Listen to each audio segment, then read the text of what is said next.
Well, the South Texas heat can be just as dangerous for your four-legged friends. Here are some ways to keep them safe this summer.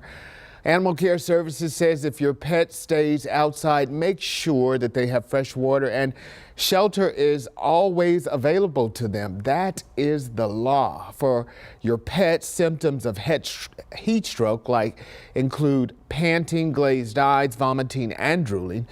If your pet shows signs of heat stress, slowly cool them off and take them to the vet immediately. Now, if you see a pet locked inside of a hot car or in the back of the truck trying to just try to have that owner paged in a nearby store, especially if that vehicle is near a store.